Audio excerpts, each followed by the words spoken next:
Hello, hey, hi, hello, hello, hi, hello, hi, hi there, hello, hello, is this thing on? Hello, hello, hi, hello, hello, hi everyone. Assuming we're on. Been having a right old technical nightmare, but it looks like we are running. Let's get that unified chat up so I can see what everyone's saying. Done. Excellent. Hope everyone is having a good Sunday when the weather can't decide what it wants to do. Wants to be sunny one second, rainy the next. Just can't make its mind up. What it wants. What do you want? Don't want to hear me twice. I know that much. Hi, James Bond. Hi, Katie. Hi, Adil. Hope everyone is well. Hi, Harvey on YouTube. Hi, Sophia on YouTube. Hi, Jade.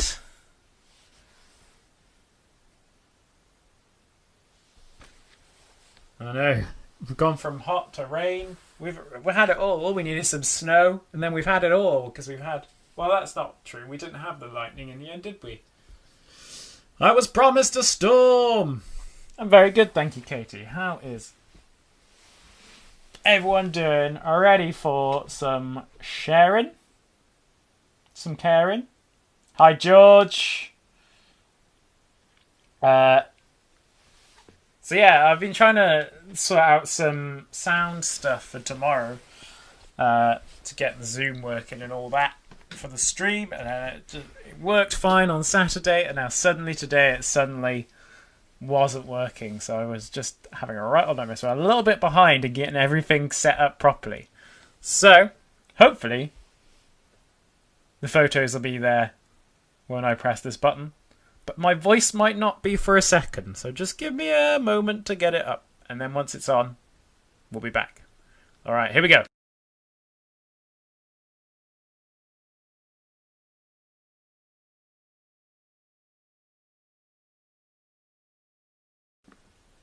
Right, now you should be able to hear me again. Hey! Brief second whilst I was gone. Yeah, I don't have many photos to share today, so it could be a quick one. It's a good point. I just realised I don't know where the book's gone. It's story time. Where are you, George's Marvelous Urban? Who are you? Oh well. So yes, this week on Wednesday, I sent out a recipe for success. No, a recipe for vanilla cupcakes. And George made an absolute...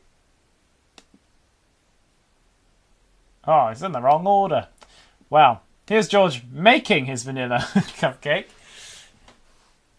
And this is George's final results. They look really good. And it wouldn't be a baking selection if we didn't have one from Mr. Ryan Edgington, who's put... I think he's put cherries on top of his vanilla cupcakes, which was a great idea. So, well done, Ryan. Always great baking from Ryan. Can always rely on Ryan. It's a little bit small, so let's zoom in. There he is. There he is. And look at those. Yeah, definitely got cherries on top. Great choice with some flowering. Hi, Rose. Right. We've got some... Oh, yeah, so we had a... Deal's going to McDonald's later. That's exciting. Yesterday we had our Around the World disco.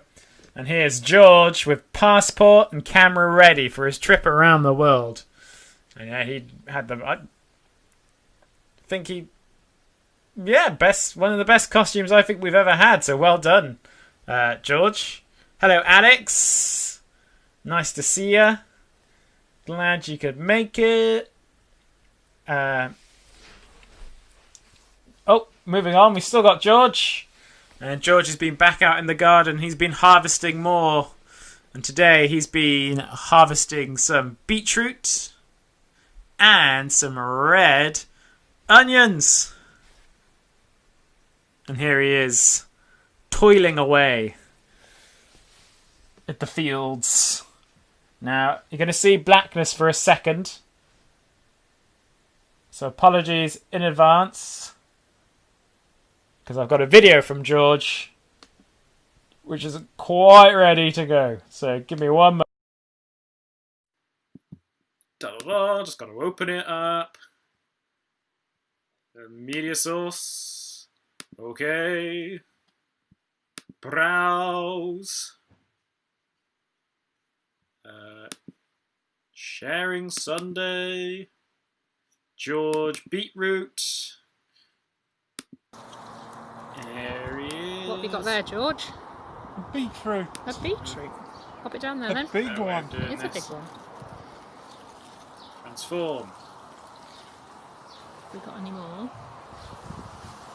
Fit to screen. That's the one we want. Wow, no, this is very exciting for everyone to see how this all works, isn't it? Alright. Here we go. Here comes George in the garden with sound. Hopefully. What have you got there, George? A beetroot. A beetroot. Pop it down there then. A big one. It is a big one. Have we got any more?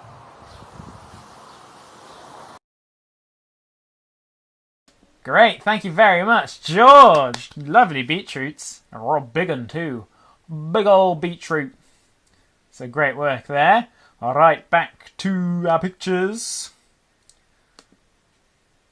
And today, well, I don't know if it was today, at some point this week, James has been doing a biscuit making project at home with college. And these are the chocolate chip biscuits / cookies that he made as part of this project, and they look absolutely fantastic. No shortage of chocolate at the Simister household recently after that Father's Day cake last week, and now these. Whoa, what a time to be alive. Oh, Miles has done some loads of running this week. 53.9 miles. Well done. Yeah, you definitely deserve to relax after that. When does my beard come off? My beard comes off on Monday at 5 o'clock. My hair comes off at Tuesday, maybe at 4:45. It just depends how we're going. And now, I don't know if you all know this yet, but if we can make £2,000, I'm going to get a tattoo of the Yellow Submarine logo on my wrist. When it's safe to do so. So that won't be part of the stream, but it's just something I promise I'll do, and we'll take a video of it when it happens. Yeah, James says we're doing lots of walking to burn off the calories. Good man.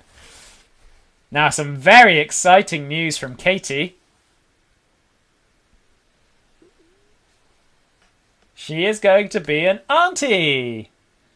So this is a picture of her sister's dogs and the sonogram with the wee little baby inside. And then on the little baby outfit, it says, and then there were 5.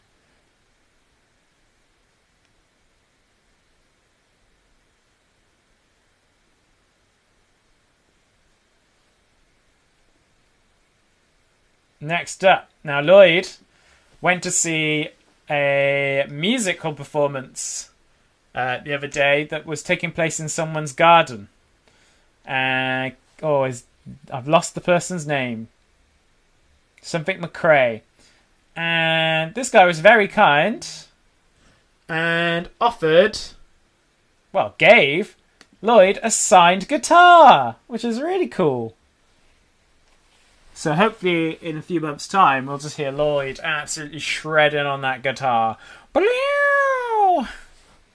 if we're lucky. If we're lucky. And yeah, of course, as always, Lloyd has been doing some fantastic colouring in. Great job, Lloyd. Lovely use of colours. I really like the yellow background on this one. Looks fantastic. Got a few from Lloyd today, actually. This coming Saturday is going to be the the online version of Cowley Road Carnival. And Lloyd is a volunteer for Cowley Road Carnival, and he's done lots of work with them in the past. Jessica's been out on a bike ride and dog walk today. Hope you didn't get caught in the rain, Jessica. And lastly, speaking of hair getting cut off, Lloyd's just had his hair cut. So mine's going to be even shorter than that come Tuesday afternoon. Up next, we've got Rose. Now, Rose has been very busy with Keen. She was making some chocolate brownies. And that's just the mixture, and there's been so much chocolate today. Uh-oh, Jessica did get wet. Oh, Jessica Wowski. I'll tell you what, I got wet too. Luckily, I had my coat with me, because we went for our walk, and we were like, it's quite sunny, probably won't need this coat. And about halfway through the walk, I was like, oh, I wish I didn't bring my coat. 20 minutes later, I was like, thank goodness I got my coat, because it bucketed down. Carrying on with... Oh, Mars got told off by a farmer. Of course you're going to run really far, because your name is Miles, so it makes sense. I know Jess is going to be 18 this Saturday, so hopefully you'll be, if you're not busy partying hard already, if you're in our disco, we can give you a big birthday song, and you're having your hair dyed purple as well. Goodness me. What a day it's going to be for Jess Kowalski. Here's Rose doing some maths. Weighing some teddy bears. Using a scale. There's got to be some kind of pun in there, but I can't think of one right now. And then here is Rose making some gluten-free pizzas. And word on the street is these tasted fantastic. Supremo. Or as our neighbour says, yum yum.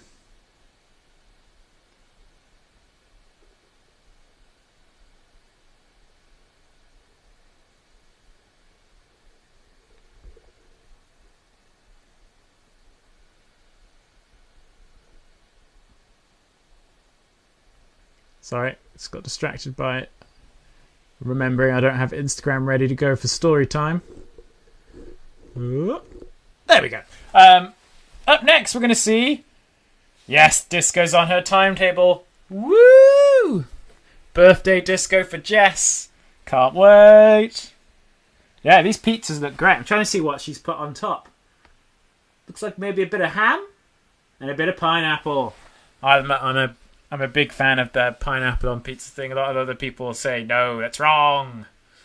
But what I can say is, wait till you see what I put on my pizza this coming Monday at 5 o'clock. Once my beard's off. Some of you will already know if you've ever done a pizza making thing with me before. Up next...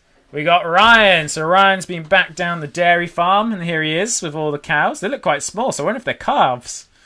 So he's been feeding the calves down the dairy farm. No pineapple. Artichoke is what I thought was pineapple. Look yellow. Bacon, artichoke, and olives. And Ryan has actually been busy painting as well. So this table used to be black. He's been painting it blue. It's his bedside table, so it looks great, Ryan. Well done.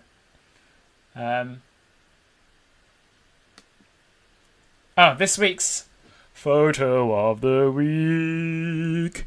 It's going to go to Ryan, just because I really love these cows. Calves. They look very cute. put a big old smile on my face. Not that the other photos didn't. They all did, of course. They all did. And fab painting, Ryan, says Rose. That's very kind of you to say, Rose. And that's actually all the pictures I've got. I went very high pitched. That's actually all the pictures I've got for today. I think that makes it so. May as well just crack on with George's Marvellous Medicine, I guess. If anyone has any news, George likes pineapple on his pizza. I wonder if we could have a little bit of a debate here in the comments going on. Who likes pineapple, who doesn't? I'm all for it. Fruit on pizza, but pineapple's not the only fruit I like. If anyone saw my sandwich a few weeks ago, it's a little clue. And you'll also see it happen tomorrow. So if you're not sure what it is, you can find out then.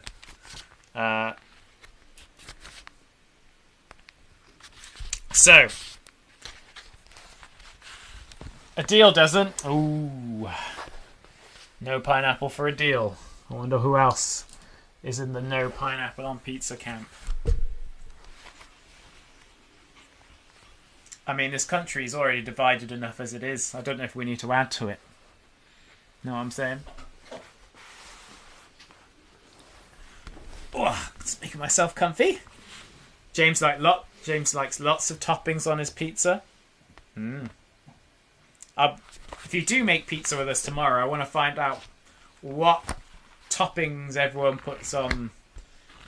So we will be doing a do I put banana on it?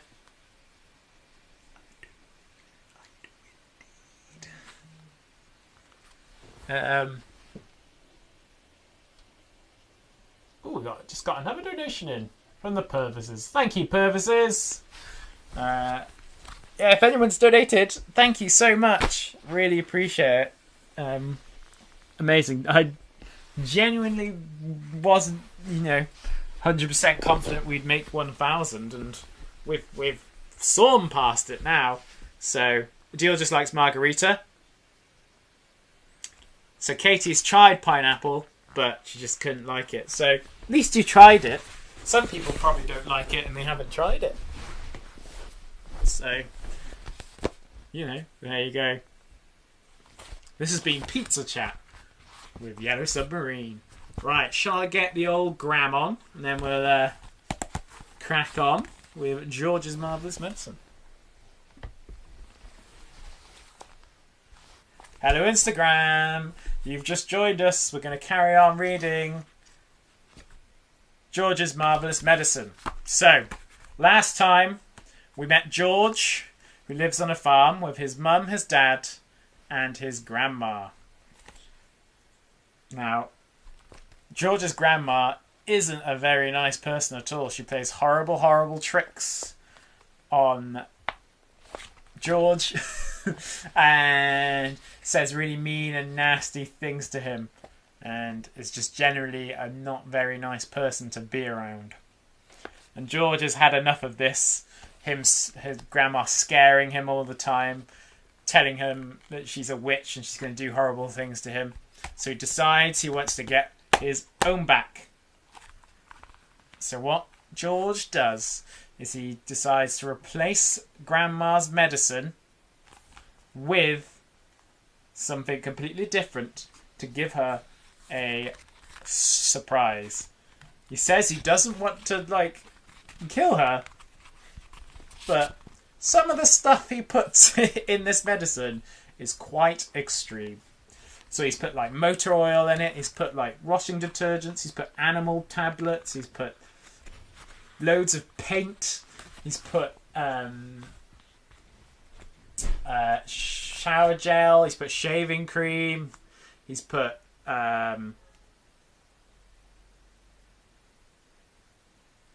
other things, basically stuff you shouldn't be eating. And just a reminder, at the front of the book it says, warning to readers, do not try to make George's Marvellous Medicine yourselves at home. It could be dangerous. Now, I think somewhere at the back, maybe it's got the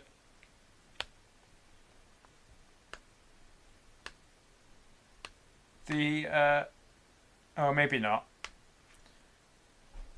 I was hoping it just had the list of ingredients, but it doesn't. It's a shame. Because all of these Roald Dahl books, they got like cool, fun stuff at the back. So no, it doesn't have what I need. Whoa! I got a video from Alex to show you.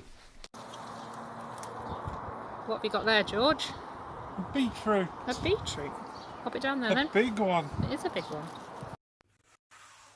I went back to school for the first time since March and saw my friends. So yes, Alex went to school for one day and he got to see loads of his friends. He was very, very excited about it, I'm told. Very excited. He was just a little bit nervous about doing the video. But yeah, he was very excited about it. So thank you, Alex. Oh, thank goodness I remembered that then. Oh. Just been one of the technical issues I had before we came on has just completely thrown me today. So apologies for that. But get used to it because there'll be 24 hours of it tomorrow. Right. Grandma gets the medicine. Grandma sat hunched in her chair by the window. The wicked little eyes followed George closely as he crossed the room towards her. "You're late!" she snapped. "I don't think I am, Grandma." "Don't interrupt me in the middle of a sentence!" she shouted. "But you'd finished your sentence, Grandma." "There you go again!" she cried. "Always interrupting and arguing! You really are a tiresome little boy! What's the time?" "It's exactly 11 o'clock, Grandma." "You're lying as usual! Stop talking so much and give me my medicine!" Shake the bottle first. "Shake the bottle first, then pour it into the spoon and make sure it's a whole spoonful." "Are you going to gulp it all down in one go?" George asked her, "or will you sip it?" "What I do is none of your business," the old woman said. "Fill the spoon."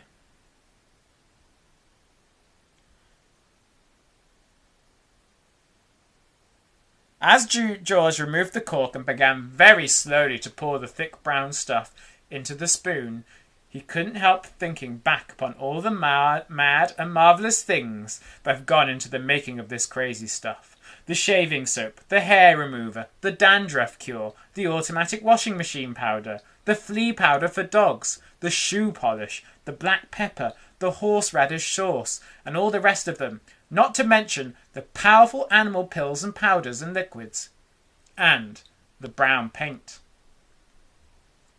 "Open your mouth wide, Grandma," he said, "and I'll pop it in." The old hag opened her small wrinkled mouth, showing disgusting pale brown teeth. "Here we go," George cried out. "Swallow it down." He pushed the spoon well into her mouth and tipped the mixture down her throat.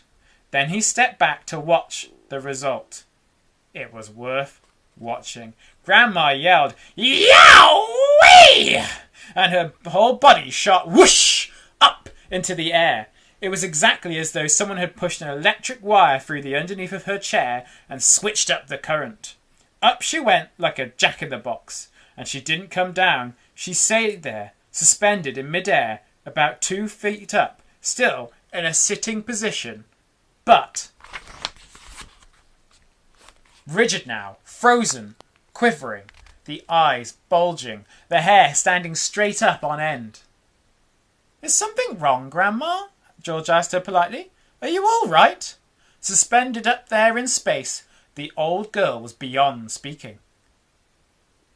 The shock that George's marvellous mixture had given her must have been tremendous. You'd have thought she'd swallowed a red-hot poker the way she took up off from that chair. And here she is, hanging out in mid-air.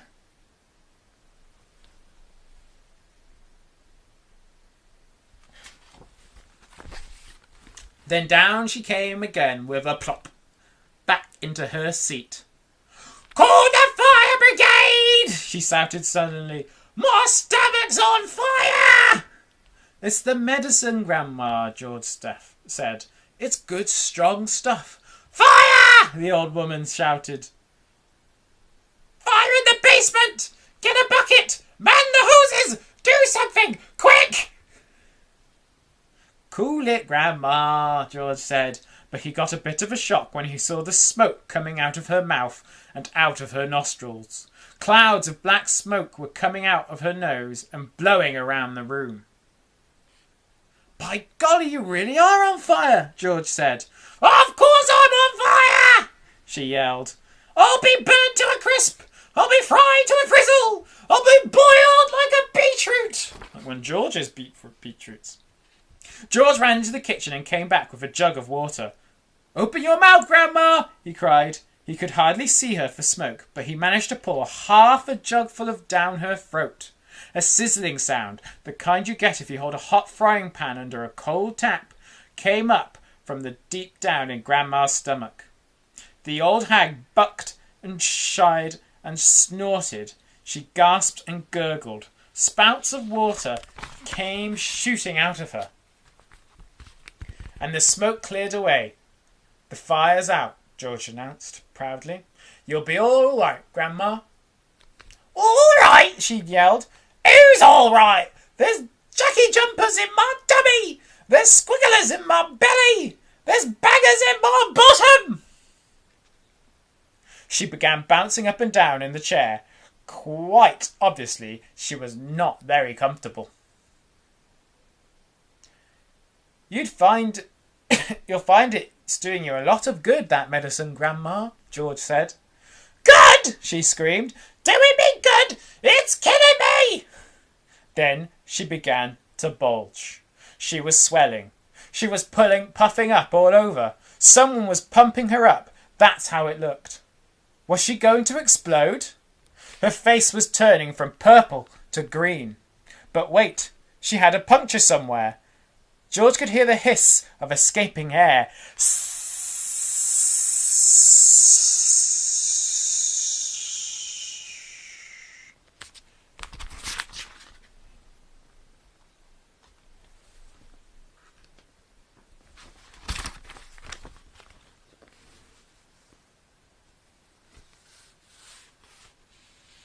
She stopped swelling. She was going down. She was slowly getting thinner again. Shrinking back and back slowly to her old, shrivelly self. "How's things, Grandma?" George asked. No answer. Then a funny thing happened. Grandma's body gave a sudden sharp twist and a sudden sharp jerk, and she flipped herself clear out of the chair and landed neatly on her 2 feet on the carpet. "That's terrific, Grandma!" George cried. "You haven't stood up like that for years. Look at you! You're standing up all on your own, and you're not even using a stick." Grandma didn't even hear him. The frozen, pop-eyed look was back with her now. She was miles away. Hi, Lloyd! In another world. Marvellous medicine, George told himself. He found it fascinating to stand there watching what it was doing to the old hag. What next, he wondered. He soon found out. It was quite slow at first. Just a very gradual inching upwards. Up. Oh, sorry, it's a picture.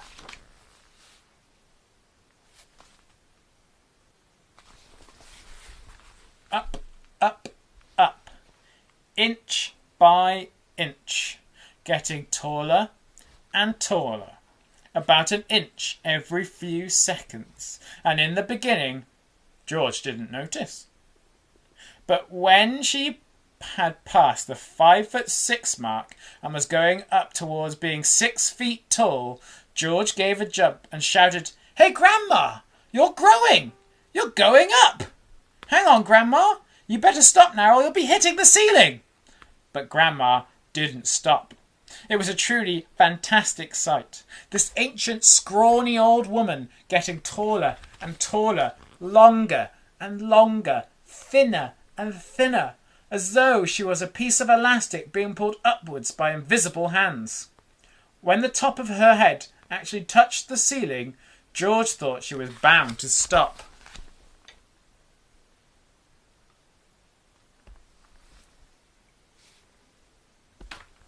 Now, there's no such thing as missing out on the live streams, Noid, because once it's finished, you can go back and watch it. But she didn't. There was a sort of scrunching noise, and bits of plaster and cement came raining down. Hadn't you better stop now, Grandma? George said. Daddy's just had this whole room repainted. But there was no stopping her now. Soon her head and shoulders had completely disappeared through the ceiling, and she was still going. George dashed upstairs to his own bedroom, and there she was, coming up through the floor like a mushroom. Whoopee! She shouted, finding her voice at last. Hallelujah! Here I come! Steady on, Grandma, George said. With a hey, noddy no, and up we go! She shouted. Just watch me grow!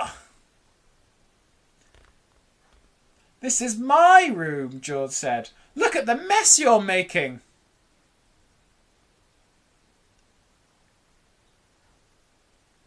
Terrific medicine, she cried. Give me some more! She's as dotty as a donut, George thought. Come on, boy, give me some more, she yelled. Dish it out, I'm slowing down. George was still clutching the medicine bottle in one hand and the spoon in the other. Oh well, he thought. Why not? He poured out a second dose and popped it in her mouth. Oh-wee! She screamed, and up she went again. Her feet were still on the floor downstairs in the living room, but her head was moving quickly towards the ceiling of the bedroom. I'm on my way now, boy, she called down to George. Just watch me go! That's the attic above you, Grandma, George called out. I'd keep out of there. It's filled with bugs and bogles. Crash! The old girl's head went through the ceiling as though it were butter. George stood in his bedroom, gazing at the shambles. There was a big hole in the floor and another in the ceiling, and sticking up like a post between the two was the middle part of Grandma. Her legs were in the room below, her head in the attic.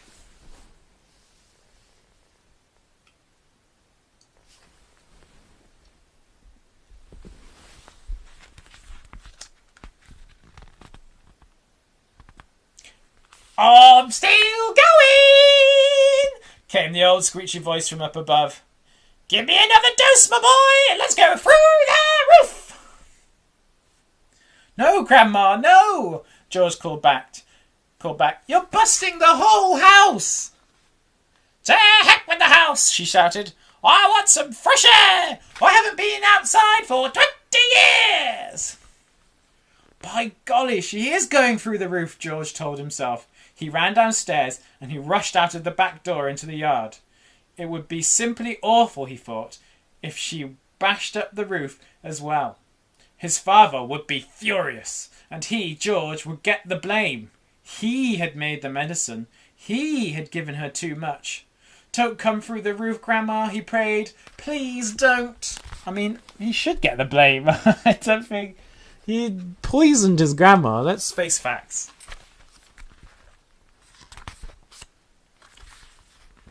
The chapters aren't numbers, but this chapter is called The Brown Hen.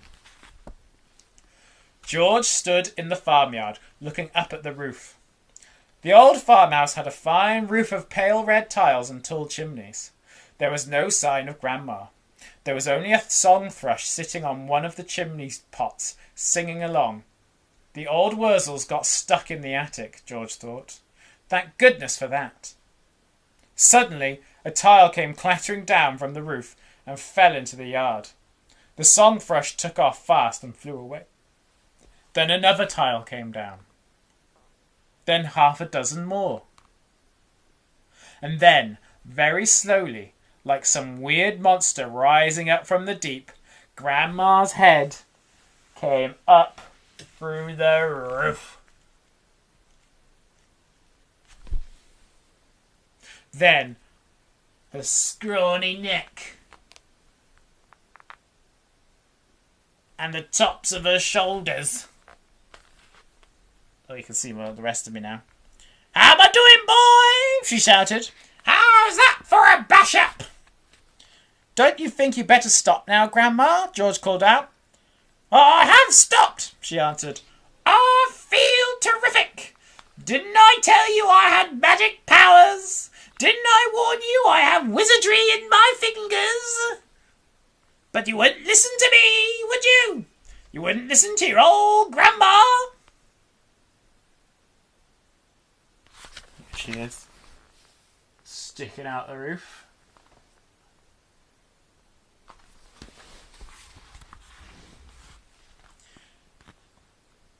You didn't do it, Grandma, George shouted back to her.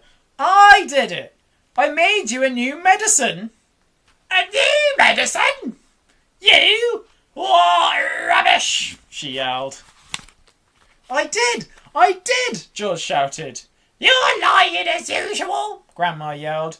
You're always lying. I'm not lying, Grandma. I swear I'm not.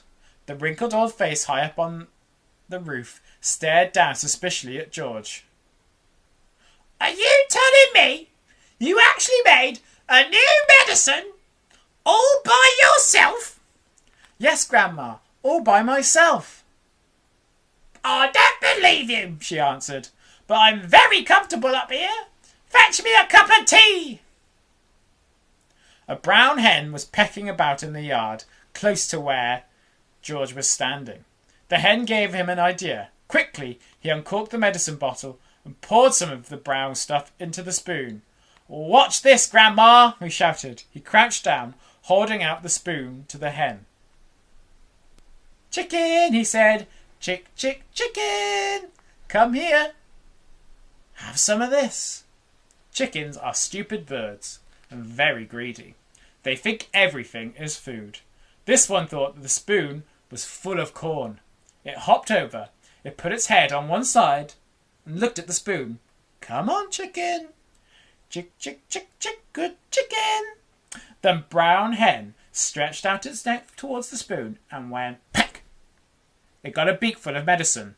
The effect was electric. Shrieked the hen, and it shot straight up in the air like a rocket. Then it went as high as the house. Here it is.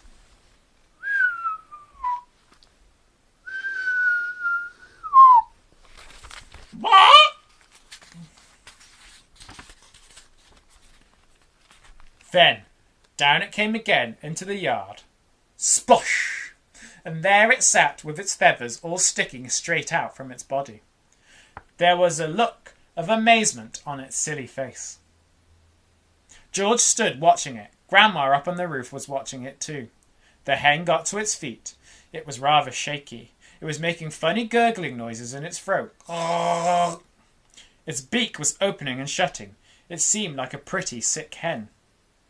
You've done it, you stupid boy! Grandma shouted. That hen's going to die! Your father'll be after you now! He'll give you socks and serve you right! I mean, she means like hit him, not socks, like give him a pair of socks. All of a sudden, black smoke started pouring out of the hen's beak. It's on fire! Grandma yelled. The hen's on fire! George ran to the water trough to get a bucket of water. That hen'll be roasted and ready for eating any moment! Grandma shouted. George sloshed the bucket of water over the hen. There was a sizzling sound and the smoke went away.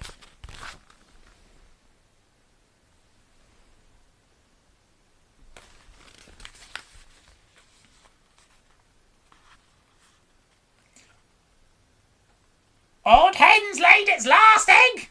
Grandma shouted. Hens don't do anything after laying after they've been on fire! Now that the fire was out, the hen seemed better. It stood up properly. It flapped its wings.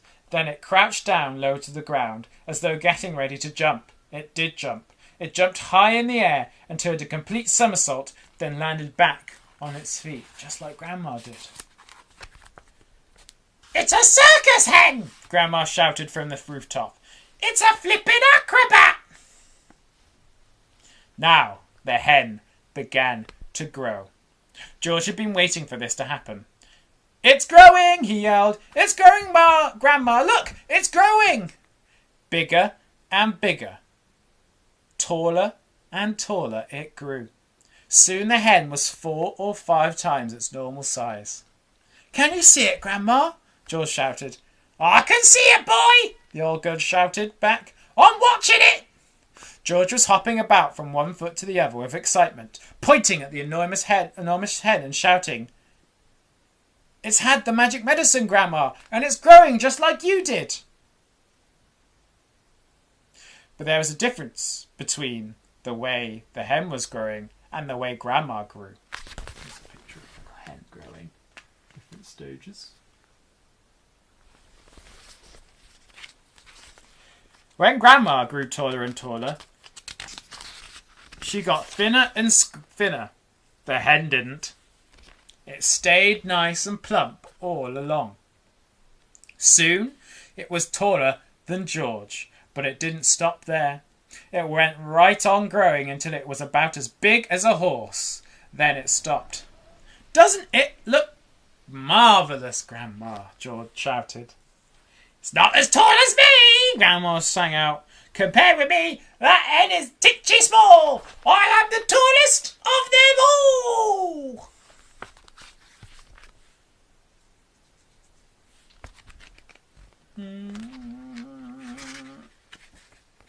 Maybe we might finish it today. We'll see. Next chapter is called the Bullocks. I have to read that one carefully. The Sheep, the Pony, and the Nanny Goat. At that moment, George's mother came back from shopping in the village.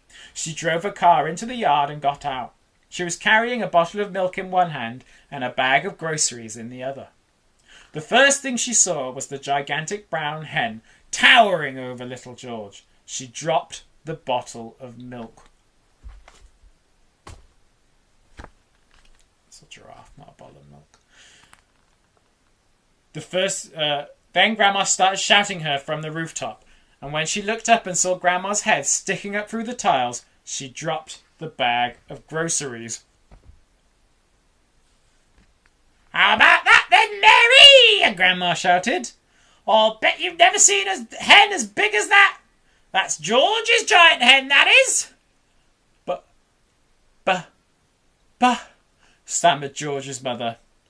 "It's George's magic medicine!" Grandma shouted. "We've both of us had it, the hen and I!" "But how in the world did you get up on the roof?" cried the mother. "I didn't!" crackled the old woman. "My feet are still standing on the floor in the living room!"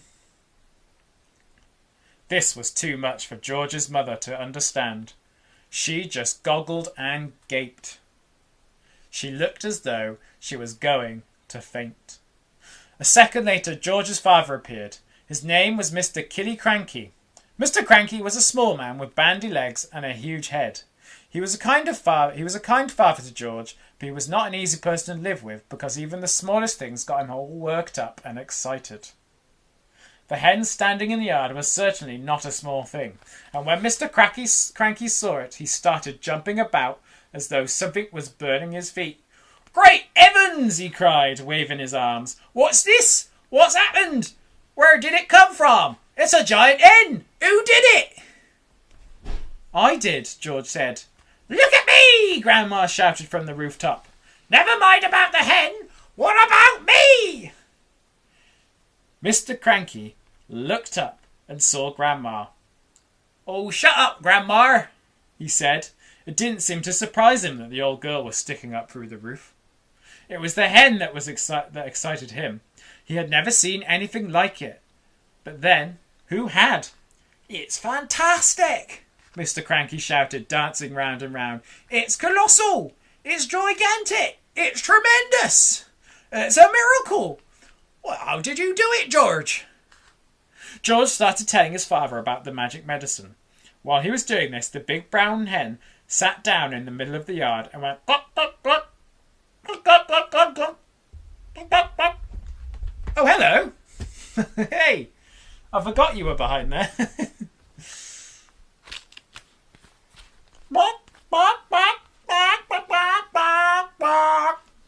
Everyone stared at it.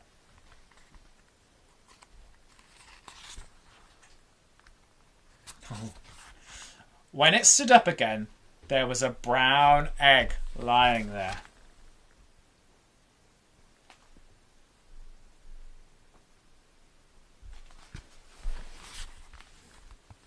The egg was the size of a football. Ooh, that egg would make scrambled eggs for 20 people, Mr. Cranky said. George, Mr. Cranky shouted, how much of this medicine have you got? Lots, George said. There's a big saucepan full in the kitchen, and the bottle's very nearly full. Come with me, Mr. Cranky yelled, grabbing George by the arm. Bring the medicine. For years and years I've been trying to breed bigger and bigger animals. Bigger bulls for beef. Bigger pigs for pork. Bigger sheep for mutton. They went to the pigsty first. George gave a spoonful of medicine to the pig. The pig blew smoke from its nose and jumped all over the place. Then it grew and grew. And in the end, it looked like this.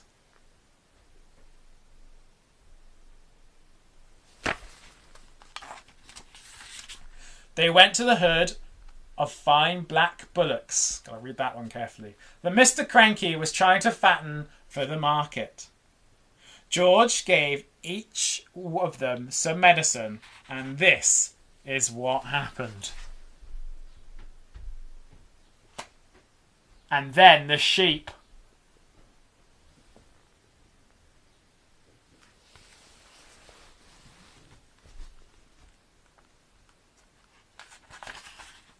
He gave some to his grey pony, Jack Frost.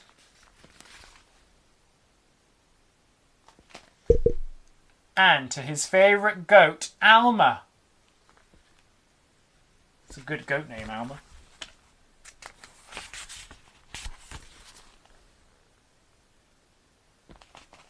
I reckon we might finish this day if there was that many pictures. Maybe not, actually.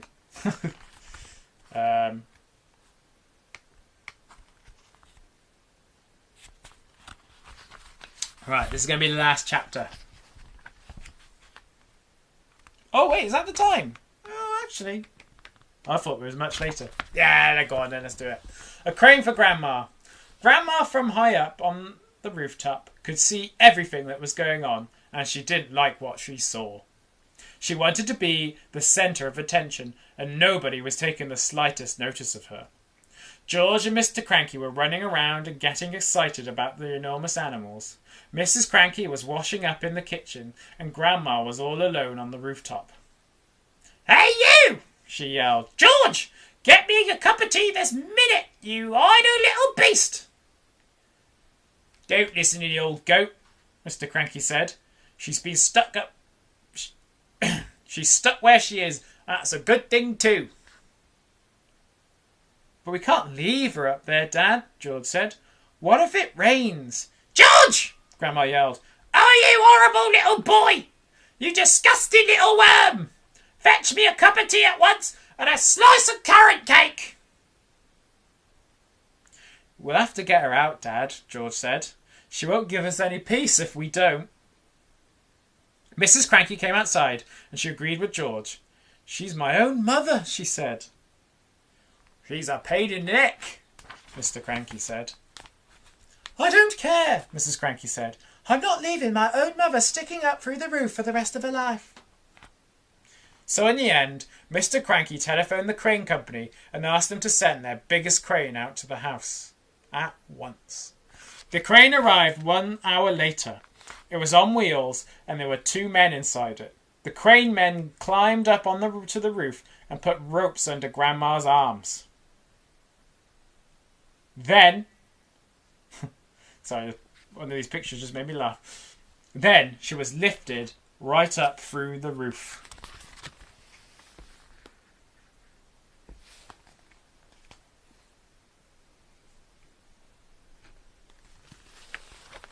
I don't know how many chapters though, because they're not numbered. But I can tell you that we've got. For some reason the page numbers disappear as too well.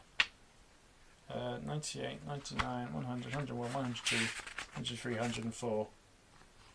Got 34. Well, I'm thinking we should save the last chunk for next time. We might do that. Where was I?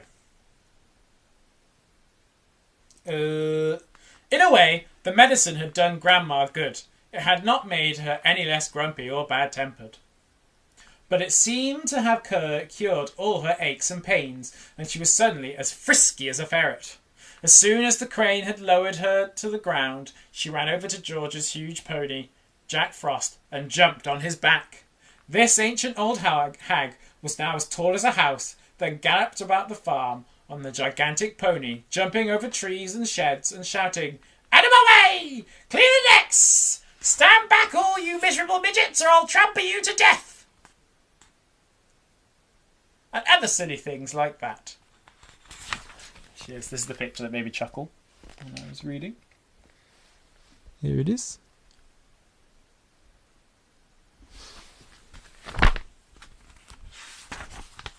But because Grandma was much too tall to get back into the house, she had to sleep that night in the hay barn with the mice and the rats. I think we're going to leave it there today, and then we'll finish it off next time.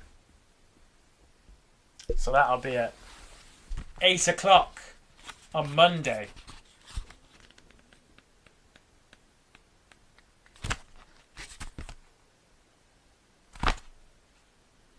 We will finish, well, maybe around that time.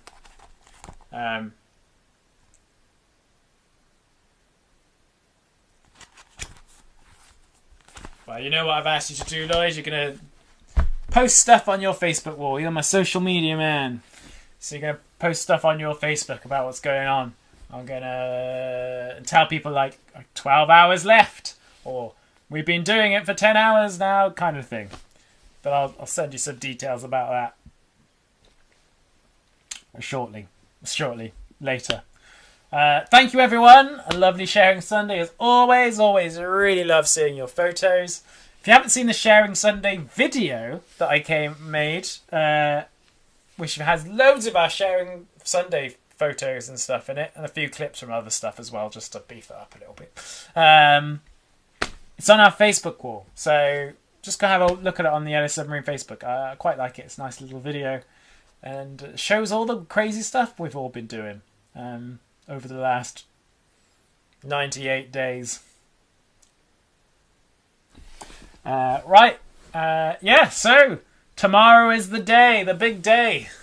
Streamathon starts 5 o'clock. Facebook, YouTube, and Twitch. Starting at 5, pizza making.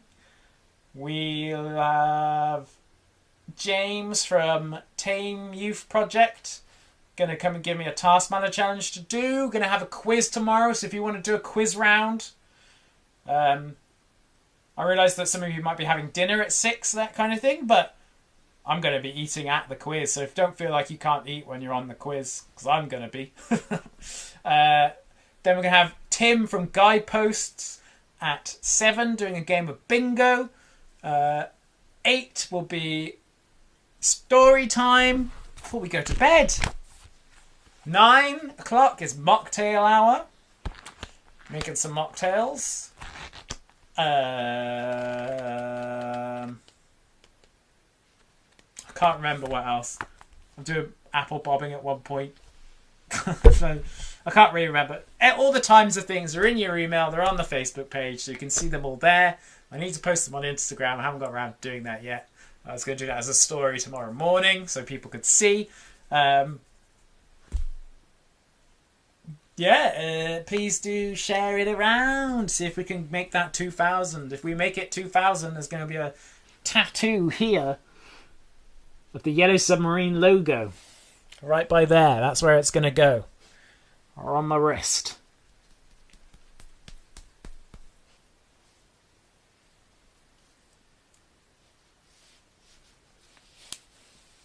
I Can't add any more to it, Lloyd. Once that video is done, it's done. I've got some of your colouring on it. Yeah, I think that's all until tomorrow. Yeah, why not? Alright. Catch you guys for the big one. Bye.